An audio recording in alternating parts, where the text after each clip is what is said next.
Okay. कालपर्यंत आपण मला वाटतं की जवळपास 3 चॅप्टर पूर्ण केले होते बियॉन्ड मॉडर्न मेडिसिन.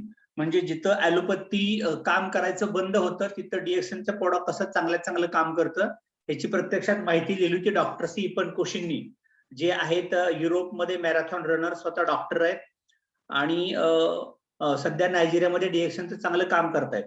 आता आजचा chapter number 4 it is the truth dosage and regimes.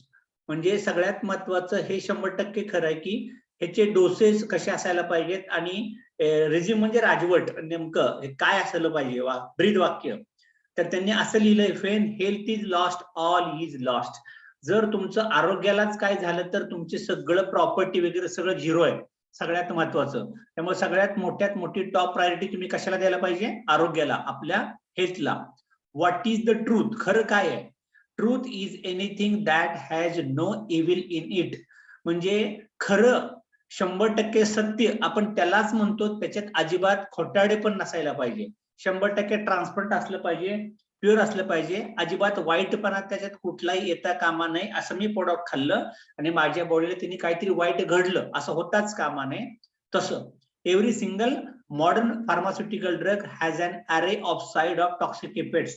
म्हणजे कुठल्याही फार्मसीच्या ॲलोपॅथीच्या गोळ्यांची रचना, अरे म्हणजे रचना अशी केली जाते की त्या खाल्ले की तुम्हाला काही ना काहीतरी ते साइड इफेक्ट होणारच असतात. अगदी तुम्ही जे रेग्युलर वापरता, मॅक्झिमली रिप्रेझेंटेड बाय द युबिक्युटस, पॅरासिटामॉल आणि ॲस्पिरिन, म्हणजे सर्वव्यापी अख्खं जग व्यापून राहिले पॅरासिटामॉलच्या गोळ्यांनी, ॲस्पिरिनच्या गोळ्यांनी. या अगदी जगदविख्यात माहित असलेल्या गोळ्यांना सुद्धा स्वतःचे साइड इफेक्ट आणि प्रत्येक माणसाला टॉक्सिक इफेक्ट त्याचे होतातच. आणि सगळ्यात महत्वाचं, ॲलोपॅथीची सगळी औषध दे आर स्ट्रॉंग ॲसिडिफायर्स. तुमच्या बॉडीची ॲसिडिटी प्रचंड वाढवतात. त्याच्यामुळे तुमच्या बॉडीमध्ये गॅसेस, अपचन, बद्धकोष्ठता तयार होऊ शकते. ॲलोपॅथीच्या गोळ्या तुमच्या खूप खाण्यात राहिल्या तर रिनल म्हणजे मूत्र विसर्जन संस्था, किडनीचे आजार होऊ शकतात, किंवा लिव्हर हिपॅटिक टॉक्सिसिटी म्हणजे पित्ताशयात खडे होणं, फॅटी लिव्हर व्हायला लागणं, किंवा जॉन्डिस, कावीळ यासारख्या असंख्य आजारांना आपण बळी पडू शकतो. कशामुळं? जर मी प्रचंड ॲलोपॅथीची औषधं सतत वापरात घेतोय तर. पण सगळ्यात जमेची बाजू आता आपल्याकडे अशी आहे की स्पिरुलिना आणि ganoderma have no toxic at any dosage. मी कितीही मुबलक प्रमाणामध्ये स्पिरुलिना आणि आर्जिजेल जरी खात राहिलो तरी माझ्या बॉडीवरती कुठलेही साइड इफेक्ट त्यांनी होतच नाहीत. They are there for akin to truth. अगदी सत्या एवढं पवित्र आहे ते. आर्जिजेलनी कुठल्याही प्रकारचा म्हणजे ऍसिडिटी वाढणार नाही, किंवा तुम्हाला गॅस होणार नाहीत, किंवा तुमचे किडनीचे आजार, लिव्हरचे आजार होणारच नाहीत. उलट तुम्हाला त्याच्यामध्ये फायदाच व्हायला लागेल. ऋषी गॅनो आर्जीचं मशरूम इसेन्स फॉर्मेटेड 90 दिवसानंतर आर्जी तयार केलं जातं मशरूम पासून, आणि गॅनोसिलियम हे 18 दिवसानंतर तयार केलं जातं. सगळ्यात महत्वाचं, आरजी आणि जेल तुम्हाला सगळ्यात जास्त इफेक्ट बॉडीला पाहिजे असेल तर जोडीतच खायचं आहे. आणि जोडीत खाल्ल्यामुळे त्याचे एकमेकांना पूरक असे फायदे व्हायला लागतात. आणि सांगायचं जर म्हटलं तर जीएल मध्ये GL contains about 4 times organic germanium. 4 पट जीएल ऑर्गॅनिक जर्मेनियम त्याच्यामध्ये जास्त आहे, आणि त्याच्यामुळे तुमच्या रेड ब्लड सेल मध्ये रक्तातला ऑक्सिजन जास्तीत जास्त वाढण्यासाठी तुम्हाला जीएलच्या गोळ्या जास्तीत जास्त मदत करतील. आणि फक्त तेवढंच नाही, तुमच्या प्रत्येक बॉडीतल्या प्रत्येक पेशीमधला ऑक्सिजन जास्तीत जास्त वाढायला लागेल. आरजी पेक्षा जीएल मध्ये ऑक्सिजनचं प्रमाण 4 पट जास्त आहे. आपण नेहमी सांगतो ना 2000 पीपीएम आरजी, 6000 पीपीएम जीएल. त्याच्यामुळे सगळ्यात महत्वाचं, ज्या लोकांना मेंदूचे आजार जास्त येतात, फिट आहे, दातखिळ आहे, क्लॉटिंग झालंय, गाठी तयार झाल्या, त्यांना आरजी पेक्षा जीएल जास्तीत जास्त खाल्ली तरी चालेल. Thus for comprehensive maximal effect they should be taken as per. पण शक्यतो हे तुम्हाला पेअर मध्येच द्यायचे. 2 पेअर, 4 पेअर, 6 पेअर, 8 पेअर. कधी गोळ्या खायच्या? त्याचं टायमिंग काय? आरजीएल खाण्याचं टायमिंग काय सांगितलं? फॉर बेस्ट ऍब्सॉर्प्शन स्पिरुलिना आर्जिजेल. आर्जिजेल आपल्या बॉडी शोषून घेण्यासाठी कधी घ्यायला पाहिजे?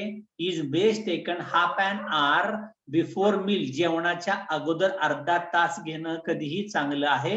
With a full glass of water किंवा वॉर्म वॉटर, थोडस कोमट पाण्यात किंवा पाण्यात पिलं तरी चालेल. However they can be taken at, तुम्हाला योग्य वेळ वाटेल त्यावेळेस तुम्ही घेतलं तरी चालेल. अगदी सफरचंद खाताय, नाश्ता करताय, त्यासोबत खाल्लं तरी चालेल. त्याच्यामुळे कुठलंही म्हणजे ह्याच्या काही गडबड नाही होणार. मागे पुढे तुम्हाला कसं खायचं तसं का, फक्त बॉडीत जाणं अत्यंत महत्वाचं आहे, हे नीट लक्षात ठेवा. त्याच्यानंतर अंडरस्टँडिंग ऑफ गॅनोथेरपी कसं काम करतं. Modern drugs aim for immediate result, म्हणजे आता ॲलोपॅथीकडे आपण का जातो? मी खाल्लं की मला लगेच रिझल्ट यायला पाहिजे, डोकं दुखायचं राहिलं पाहिजे, ताप थांबला पाहिजे, जुलाब थांबलं पाहिजे. They only mask the symptoms, ते फक्त सिम्पटम वरती काम करतात. नीट लक्षात ठेवा, ॲलोपॅथीची ट्रीटमेंट फक्त सिम्पटम वरती काम करते, गिव्हिंग अ टेम्पररी सोल्युशन. हे कोण सांगते? ॲलोपॅथीचे डॉक्टर सांगतायत, आपण सांगत नाहीये. डॉक्टर सीपन कोशी सांगतात. अनफॉर्च्युनेटली, दुर्दैवानं बरेचशा पेशंटला झटकन रिझल्ट पाहिजे असतो. खरं तर हे अगदी मूर्खपणाचं आहे, विच इज अ फुलिश, म्हणजे फसवं काम आहे आपल्या बॉडीशी. And the same is expected from naturopathy. आणि जसं ॲलोपॅथी काम करतं तसंच डीएक्सएननी पण काम करायला पाहिजे असं लोकांना वाटतं, पण असं ते घडणार नाही. Ganotherapy aims as a long term permanent solution. डीएक्सएनचं प्रोडक्ट हे तुम्ही खायचे, लॉंग टर्म खायचे आणि परमनंट सोल्युशन तुम्हाला मिळायला लागेल. आणि तुमच्या बॉडीचं एनर्जी लेवल, इम्युनिटी अपग्रेड केली जाईल, वाढवली जाईल. अपग्रेडिंग द बॉडी अँड दस making the body fight the disease. आणि तुमच्या रोगावरती, तुमच्या कमजोरीवरती हल्ला चढवला जाईल, टॉक्सिसिटी फ्लश केली जाईल आणि बॉडी इम्युनअप केली जाईल. Our human body is the world's best doctor. आपलं शरीर हे जगातला सगळ्यात मोठा डॉक्टर आहे. There is no pharmaceutical drug that can match our immune system. ॲलोपॅथीचा कुठला महागडा डोस औषध सुद्धा आपल्या बॉडीच्या प्रतिकार शक्तीची कंपेअर होऊच शकत नाहीये. आणि आपल्या चयापचय क्रियेशी एवढं आपली बॉडी म्हणजे मशीन एक पॉवरफुल आहे, गॉड गिफ्टेड आहे. त्यामुळे हिला सांभाळणं आपल्याला खूप महत्वाचं आहे. On taking spirulina the pure energy, जेवढ्या जास्त स्पिरुलिनाच्या कॅप्सूल, सप्लिमेंट, टॅबलेट तुम्ही खायला सुरुवात कराल तेवढी जास्त एनर्जी तुमच्या बॉडीची जास्तीत जास्त वाढायला लागेल. हे सगळ्यात महत्वाचं. आणि नुसती वाढणार नाही, मॅनिफेस्टिंग ऍज अ न्यू, म्हणजे मॅनिफेस्टिंग म्हणजे काय माहितीये का? प्रकटीकरण. तुम्हाला दिसेल ते तुमच्या एनर्जीमध्ये, तुमच्या उत्साहामध्ये, तुमच्या पटपट काम करण्यामुळं तुमचं दुखादुखी सगळी थांबायला लागेल. आणि त्याच्यामुळे सगळ्यात महत्वाचं found brain and physical energy, तुमच्या मेंदूवरती त्याचा चांगला परिणाम जाणवायला लागेल, शारीरिक एनर्जी वाढायला लागेल, चांगली झोप यायला लागेल. आणि सगळ्यात महत्वाचं, गॅनोडर्मा गोज थ्रू फेरियस फेजेस. स्पिरुलिनामुळे लगेच फरक दिसेल तुम्हाला मेंदूवरती, एनर्जीमध्ये, झोपेवरती. पण गॅनोडर्मा काम करताना स्पिरुलिना सारखं काम करत नाही. गॅनोडर्माचं कामाची पद्धत कशी आहे? पहिल्यांदा स्कॅन करतं 6 आठवडे. 6 आठवडे म्हणजे किती झाला? 1.5 महिना. त्यावेळेस काय व्हायला लागेल? तुमच्या बॉडीतलं टॉक्सिन सगळं, इनऍक्टिव्हिटी असेल ते सगळं बाहेर काढायला सुरुवात करायला लागेल. घामातनं, लघवीतनं, जुलाबातनं, सर्दीतनं, व्हॉमिटिंग मधनं, रॅशेस मधनं बाहेर जायला लागेल. डिटॉक्स 8 ते 30 आठवडे. 8 ते 30 आठवडे म्हणजे 2 महिन्यापासून ते लिटरली 5-6 महिन्यापर्यंत बाहेर काढायचं कचरा काम चालूच राहतं. अरे तुमचं वयात 50 असेल, 55 असेल, 30 असेल, एका रात्री तुम्हाला आजार आलेला नव्हता. त्याच्यामुळे सगळ्यात महत्वाचं, डीएक्सएनचं प्रोडक्ट खायला सुरुवात केल्यानंतर हे काय करतं? हे त्या व्यक्तीला लघवीचं प्रमाण जास्त, संडासचं प्रमाण जास्त, घामाचं प्रमाण जास्त किंवा गॅसेस, बॉडीतनं गॅस सुटायला लागतील आणि कफ बेडके बाहेर पडायला लागतील. ह्याचा अर्थ गॅनोडर्मानी बॉडीवरती काम करायला सुरुवात केली. नंतर काय करतं? 1 ते 12 महिने. 1 ते 12 महिने म्हणजे वर्षभरात तुम्हाला असं जाणवायला लागेल की बायो इलेक्ट्रिक आणि बायोकेमिकल बॅलन्स, म्हणजे तुमची झोप लागणं, तुमचं जेवण, तुमचं डायजेशन व्हायला लागणं आणि तुम्हाला तत्पर वाटायला लागणं, फ्रेश वाटायला लागणं, संतुलित करण्यासाठी तुम्हाला किमान वर्षभर ते घ्यायला लागतं. बिल्डिंग म्हणजे ज्या समजा तुम्ही दम्याचा पंप घेत होता, बीपीच्या गोळ्या खात होता, डायबिटीस तुम्हाला होता, त्याच्यानंतर अजून काय तुमच्या संधिवात असेल असं आपण समजूया. मग हे जर तुम्ही रेग्युलर 12 महिने खात गेला, त्याच्यानंतर तुम्हाला असं जाणवायला लागेल 6 महिन्याच्या नंतर 2 वर्षापर्यंत जे तुमचे डॅमेज सेल होते ते रिपेअर व्हायला सुरुवात झाली, प्रतिकारशक्ती वाढायला लागली, इनॅक्टिव्ह सेल ऍक्टिव्हेट झाले, दम्याचा पंप बंद झाला, बीपी नॉर्मल आला, डायबिटीस रिव्हर्सल झाला आणि तुम्हाला आता गुडघे दुखायचे थांबले, तुम्ही चांगलं चालायला लागला. म्हणजे तुमचं कमजोर शरीर रिपेअर झालं, डॅमेज भरून निघालं आणि परत पहिल्यासारखं ताजतवानं झालं. पण जर तुम्ही सतत खात राहिला, दुसऱ्या वर्षानंतर पण खात राहिला, 2 वर्ष, 3 वर्ष, 4 वर्ष, तर काय व्हायला लागेल, बॉडी गेन्स फुलनेस, तुम्हाला तारुण्य, फ्रेशनेस वाढायला लागेल, तरुणपणा यायला लागेल, त्याच्यानंतर प्रतिकारशक्ती चांगली वाढायला लागेल आणि सगळ्यात महत्वाचं तुमचं वय दिसणार नाही, तुम्ही तरुण तुर्क म्हाताऱ्यासारखं म्हणतो की नाही आपण, तशी बॉडी वाटायला लागेल. पण सगळ्यात महत्वाचं, the effect of ganotherapy is different to each individual. प्रत्येक माणसाला आरजीजीएलचा आणि स्टुलनाचा इफेक्ट वेगवेगळा राहतो. हे नीट लक्षात ठेवा. हे कशावरती डिपेंड आहे? हे डिपेंड आहे तुमची आत्ताची हेल्थ कंडिशन कशी आहे, तुमचं लाईफस्टाईल कशी आहे, तुमचं खाणं पिणं कसं आहे, तुमची दररोजची जेवण कशी कशी आहेत. त्याच्यामुळे सगळ्यात महत्वाचं, किमान 12 महिने तरी आरजीजीएल आणि स्पिरुलिना अजिबात डीएक्सनच्या प्रति शंका न येता जर तुम्ही खात राहिला तर 12 महिन्याच्या नंतर तुमच्या बॉडीला अपग्रेड आणि प्रकटीकरण दिसण्यासारखं, लोकांना जाणवण्या इतपत तुमच्या बॉडीमध्ये एनर्जी चांगल्या चांगली दिसायला लागेल. त्यामुळे लॉंग टर्म घ्या, नुकसान कायच नाही, फायदा मात्र भरपूर आहे याचा.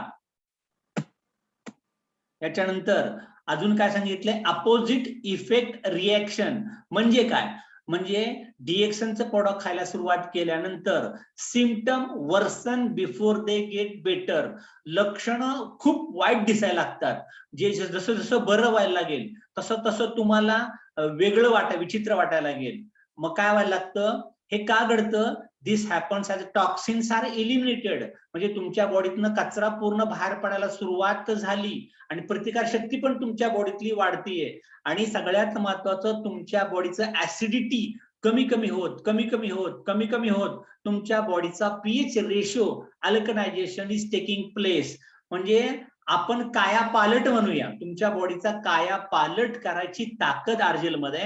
त्याच्यामुळे तो बदल संभाव्य होत असताना तुमच्या बॉडीत चेंजेस येणार आहे. त्यामुळे काय लोक म्हणतात, मी एवढे दिवस खातोय, मला आता कसं काय झालं. आता कसं काय झालं म्हणजे तुमचं वय 40, 45, 50 होतं, डीएक्सन खाऊन फक्त 4 महिने झाले, 6 महिने झाले, तर वर्षभर झाले आणि मग ती प्रोसेस कंटिन्युअल प्रोसेस आहे. बरं तुम्ही प्रमाणात खाल्लं का, खाताय की नाही, तुमचं राहणपान, लाईफस्टाईल सगळ्या गोष्टी डिपेंड आहात. This may manifest increased युरिनेशन.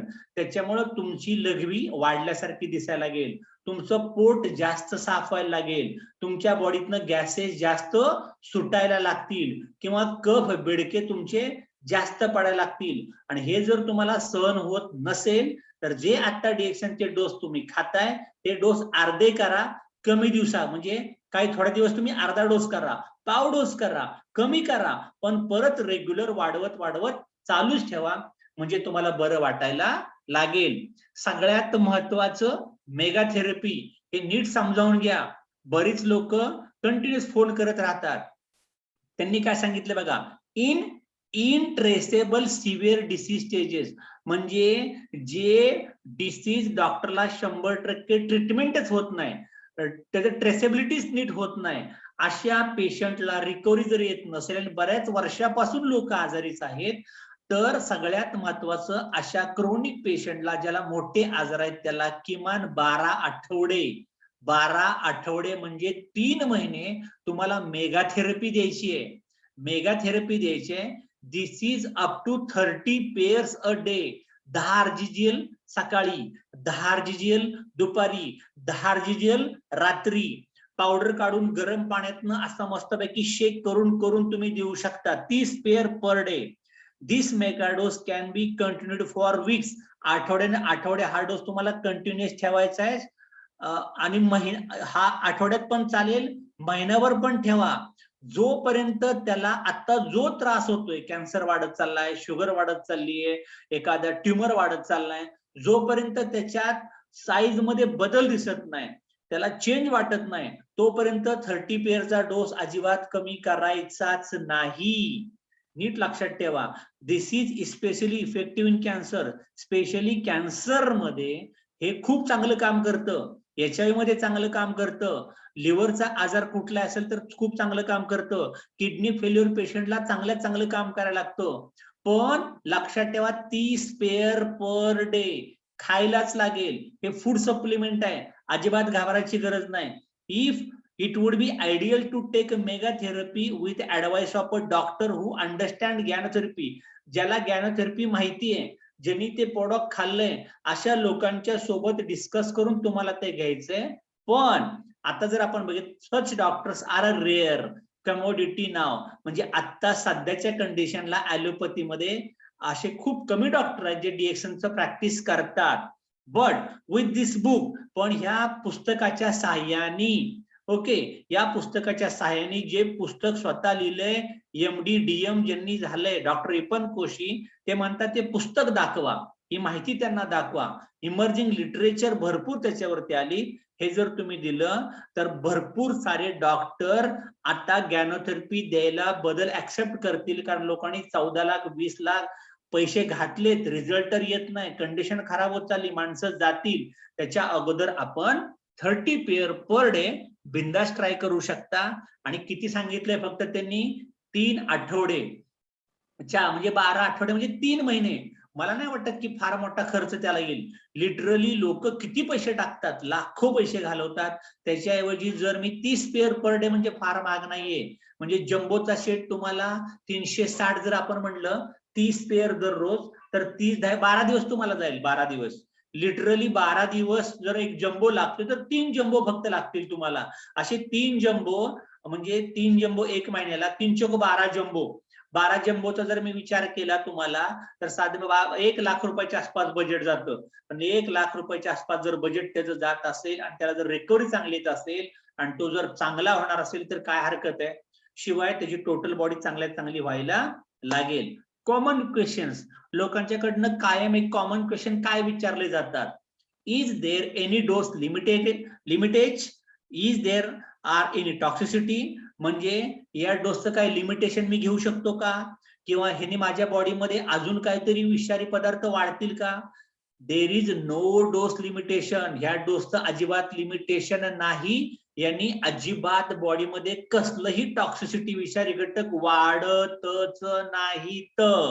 However, it is better to increase in a graded fashion. वाढीव काम करायचंय, वाढीव डोस ठेवत राहायचंय. जेवढा वाढीव डोस आपण ठेवायला सुरुवात करू, unless you have an expert ganotherapist to guide you, जोपर्यंत तुम्हाला म्हणजे एक सानिध्यात राहा, कोण खायला सांगतंय, कसं सांगतंय, कोणी खाल्लंय, यांना विचारत राहा. पण सगळ्यात महत्वाचं, या डोसचं लिमिटेशन नाही आणि कोणताही साईड इफेक्ट होत नाही. प्रश्न number 2, I am a professional athlete. मी व्यायाम करतो, तर सगळ्यात महत्वाचं, मी व्यायाम करताना माझ्या डोपिंग टेस्ट मध्ये आर्जिजल दिसेल का, किंवा मला कोणी पकडेल का? तर सगळ्यात महत्वाचं, spirulina is a part of an athlete nutrition in almost all sporting nations. Spirulina ही बऱ्याचशा ऑलिम्पिकच्या स्पर्धा खेळणाऱ्या राष्ट्रांमध्ये प्रत्येक ऍथलीटचा आहार आहे spirulina. The Cuban and Chinese, आता क्युबन म्हणजे वेस्ट इंडिजच्या साईडची लोक किंवा अमेरिकेतली काही लोक, आणि चायना, आता ऑलिम्पिकची मेडल किती नेली त्यांनी? 3 नंबरला कंट्री होता. Chinese Olympic teams regularly consume spirulina and गॅनोडर्मा.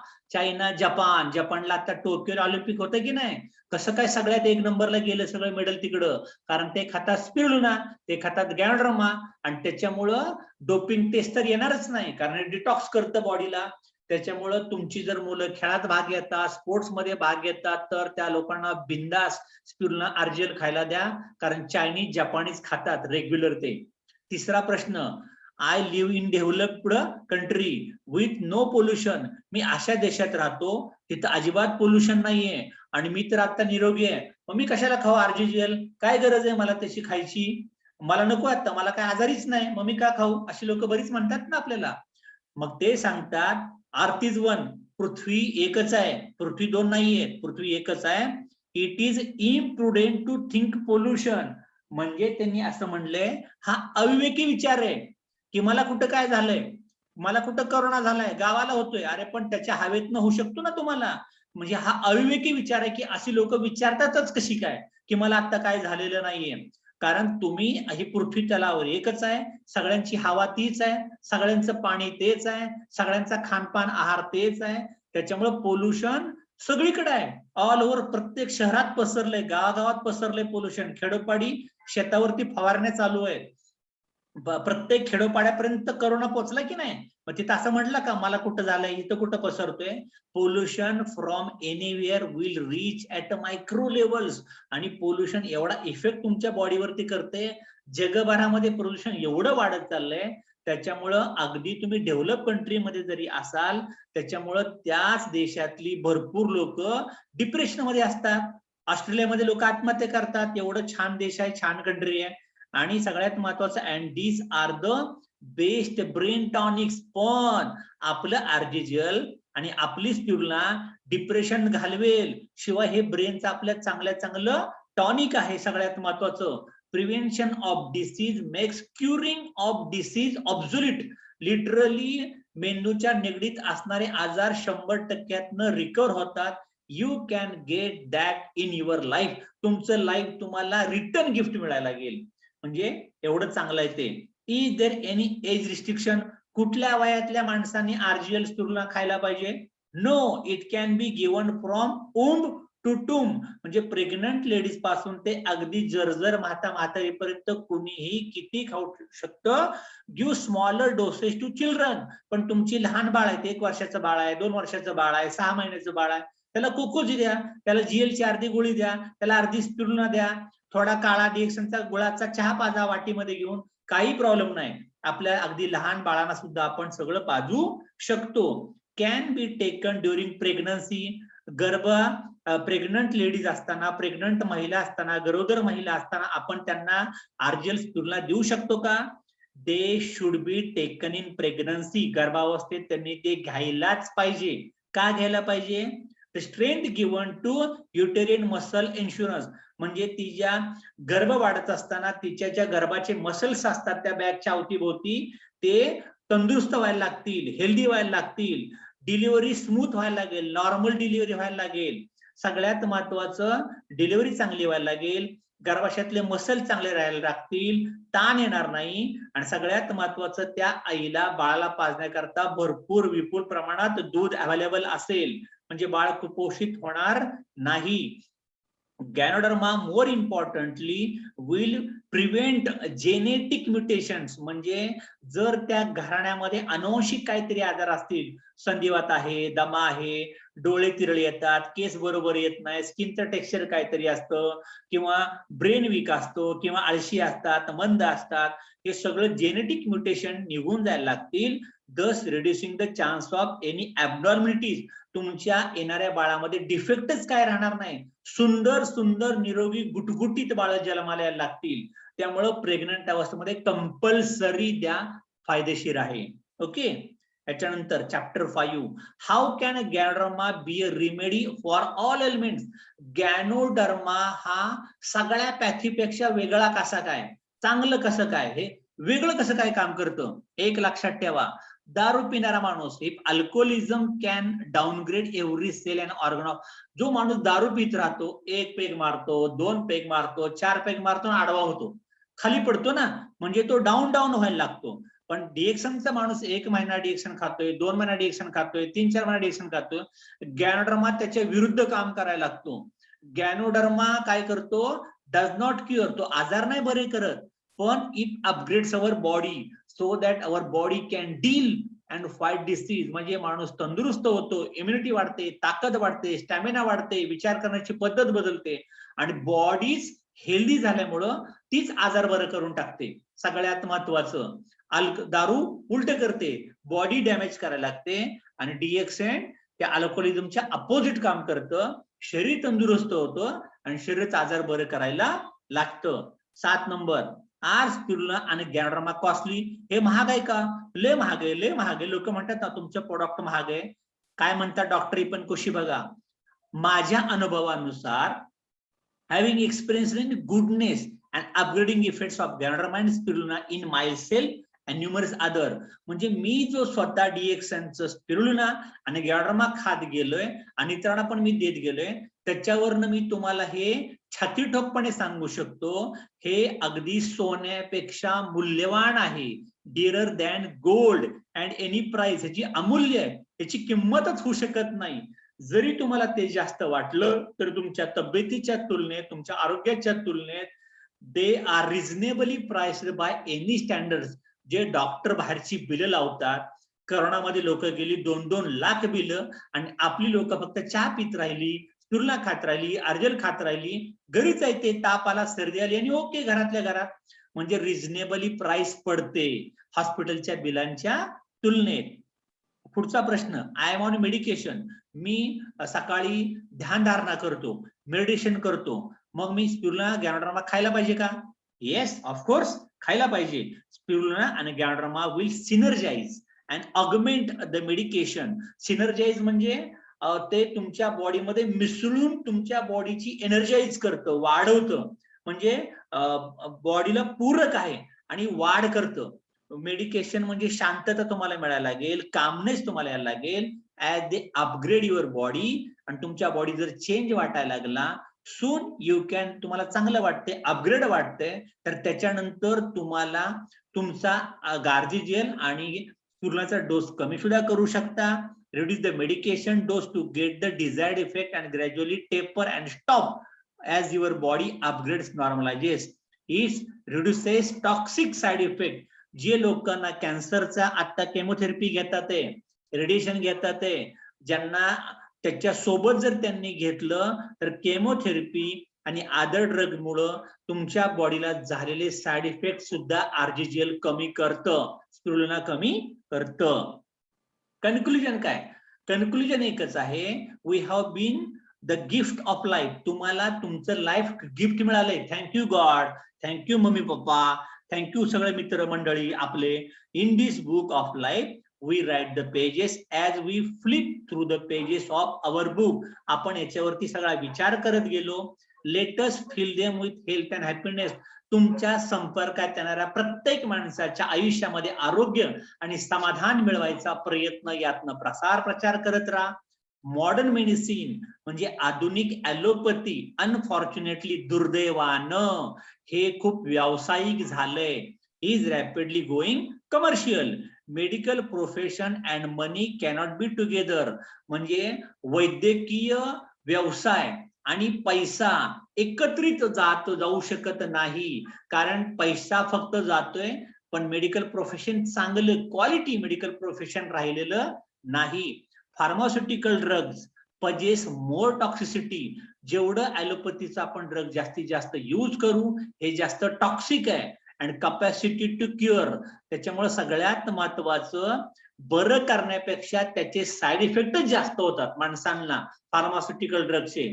If this path is pursued, म्हणजे सगळ्यात महत्वाचं काय, याचा जर पाठपुरावा तुम्ही रेग्युलर करत राहिला, याचा जर पाठपुरावा तुम्ही ॲलोपॅथीचा करत राहिला, modern medicine will not stand the test of time and truth and will dye.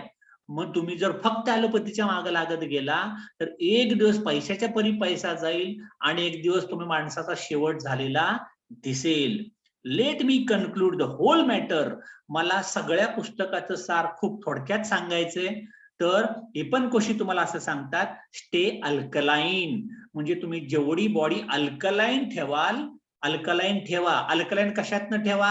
आरजीजेल, spirulina, गॅनोडर्माचे product, नोनी, नोनिझी, कॉफी, कोकोजी, चहा, स्पायसी टी, डीएक्सनचं कुठलंही प्रोडक्ट खा. Stay alkaline. Eat natural food. जे जमिनीमध्ये पिकतं, जे झाडाला लागतं, फळभाज्यांना येतं, असं नॅचरल फूड खात राहा. Consume the nectars of mother earth. Nectars म्हणजे अमृत. सगळ्यात महत्वाचं, या पृथ्वीवरचं अमृत घ्या. पृथ्वी तलावरचं अमृत कुणाला म्हटलंय? स्पिरुलिना आणि गॅनोडर्मा.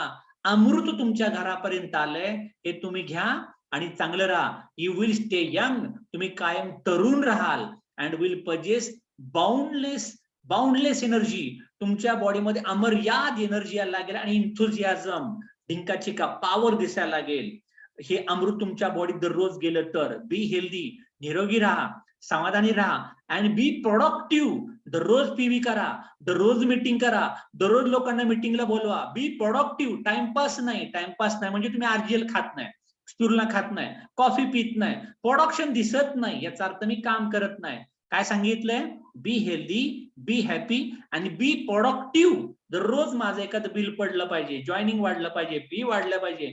Make your creator happy and proud of you.